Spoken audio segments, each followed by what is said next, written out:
Hello guys, once again it's Matt, and today we have another video. Thank you all the members, all the patrons. Make sure to subscribe. We are trying to hit 50,000 subscribers until the end of the year, so help me out there and let's get going, guys. So yeah, we talked a little bit about in the previous video on how to actually do the event, and I'm actually doing it as you see over here, making fairly good progress, I think. I will try to do at least one just to actually show how it ends. I'll probably show that as well in the future when I end this. But the thing that I wanted to talk about in this video is actually the best ways to actually do it. Of course, as you see over here, it kind of doesn't matter. I mean, you just have to click the buttons and stuff and of course get parts. But there is two ways of getting parts. One of them is obviously, disassembling parts that are completely broken, and this will just happen with the normal gameplay and the normal progress that you see over here, right? But the other way, as I explained it before on the other video, is getting crates, and that's the thing that you actually need to worry about. Even though, yes, obviously you need to worry about this one as well, but it's basically the same, right? You get a certain amount of points, so if you get enough crates, you will get enough crate modules as well, so it kind of goes hand in hand, right? So you just need enough points. That's the main thing that I want you guys to actually worry about in this event. You need to get points. It's not time, it's not everything like that it was. For example, last year's one on the April Fools was basically on time, and before that it was always on time. So basically you had to, I think it was 10 minutes per battle with a 60% battle activity, something like that, you would get a box. Right now it's 2,500 mission points. So yes, we take a look on this, which is basically the calculation with the multipliers to get the 30 boxes that you can get in one day, right?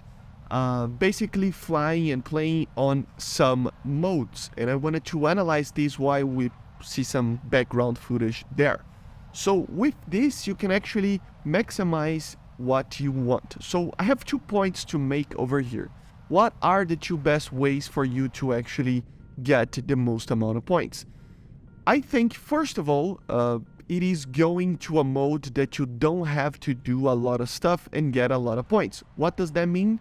Well, basically having a very high multiplier in your mode that you are playing. So, for example, you see right here that if you play RB, for example, it is much more effective than actually playing AB. So as you see, it doesn't matter the tier, but playing RB in air and in ground and in naval always give you more multipliers. So yeah, it's always best and more efficient, or basically what I mean with more efficient or less time playing, to get playing RB. Doesn't matter which mode, ground, naval, or air, it is going to be better for it to be done in RB.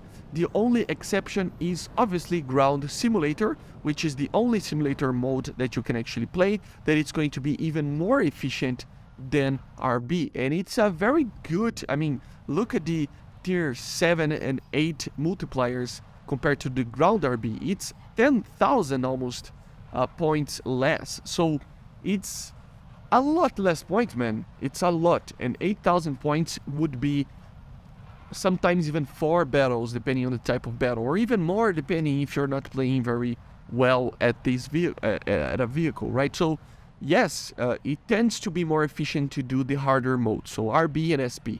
So try to focus on that. But of course there are these things that I'm going to say. Obviously they will be wrapped up at the end of the video with the second thought that I'm going to give you. So hold up, let me just talk about the tiers first. So, or ranks, right? The ranks, we have another thing. For example, playing lower ranks like tier rank 3, for example, in RB, in normal RB, will in air, for example, will need you to have almost 67,000 points, but in higher tiers 44,000. If you basically consider that together with an aircraft that you can do a lot of points with, you have that a very easy way to do it. I would get, if you are not good with fighters or killing people with missiles or anything like that, I would try to get bombers, maybe a tornado or something. Yes, it is difficult, but especially like the Marine Flieger at those lower BRs for now, because it's going to be increased, but still, for now, you can get very good matches that you can bomb a lot of things. Also, normally I would say get vehicles that are meta, right? So tier 7 and 8, for example, we have 2 aircraft that are maybe the main aircraft of those BRs or those tiers, which is the F-16 and the MiG-29. Those aircraft will be a lot easier to basically do everything than a MiG-21 that is facing those aircraft almost every single match, right? Or a MiG-23M or anything like that. So if you have the choice, try to pick something that it's meta. It doesn't matter what it is, but as long as it's meta, and try to be as a higher tier as possible. So these 3 things you have to worry about. Try to play RB or SB in the case of ground, if you can, and if you can do well. And also, the higher tier, the better. So try to do, higher tiers, the better. The higher tier you have, the better.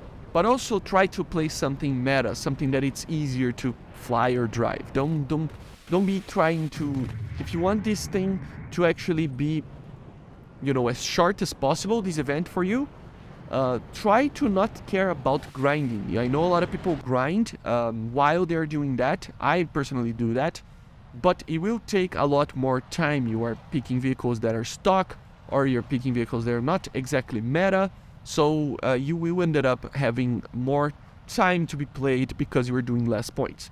And the final thing, the second thought, it kind of connects with the first one, with these 3 first ones, right? It is the idea of just try to play with something that both you can have fun with, and also that you can do well in it. It doesn't matter what vehicle it is. If it's a rank 3 vehicle, but you can do way better than an F-16 that you have, it will not matter how efficient the F-16 is. The tier 3 at the end will eventually be better. Of course, it's not a solid thing. It depends on vehicle to vehicle, but try to pick something that it's fun for you, which means that you will feel less of the time spent during the event, right? And also try to do something, or fly something, or drive something that you can actually play well, right? For my example, I had this morning, I was trying to just grind the Kurnas 2000, right? And I have the nets, which is an F-16 Block 10, right? And I was using it to actually grind, while picking up the crates and stuff. But I was I was getting 1-2 kills each battle. I wasn't playing very well. It is not an aircraft that I get, and I'm used to it or anything like that. So, yeah, why bother, right? What did I do? I went for the MiG-29, which is an aircraft that is both meta, higher tier, RB. I went for RB. And also, I had fun with it because I love my MiG-29. And also, it is one of the most meta aircraft out there, right? It is one of the greatest aircraft in the game right now. So all of these things combined made that I got, 4 battles with 4 kills, 3-4 kills, 1 with 5, something like that. And I got a lot of boxes. So you can already think that it is way more worth it. So yeah, try to combine all of those. There is no special secret on these guys. Try to do as efficiently as possible, and then of course it will be easier. Also think about this, I'm only saying this stuff because these events are solely based on grinding, right? Or they're basically making you play a lot of the game throughout the day. Not a lot of people will have that. But also, having fun when you are doing it, of course it's better. But this is kind of a out of the curve point for me in this specific event, because these events, they occur for like 2 weeks, each like 6 months or something like that. And you can get a year-wise of premium doing these 2 weeks of heavily playing the game. So yes, it is also impossible to do it when you have a job or something like that. But if you can do it, I advise you guys to do it and sell the vehicles. It is really worth it. If you like the game and stuff and want to do it for a very long time, you know, it really is something that you need to consider. But anyway, these are my tips and tricks basically for you to be as efficient as possible doing the crafting event. I know it's hard, guys, but if you want to do an event, I think these are the best ways that you can do it, okay? I see you guys on the next one. Make sure to subscribe and bye, guys.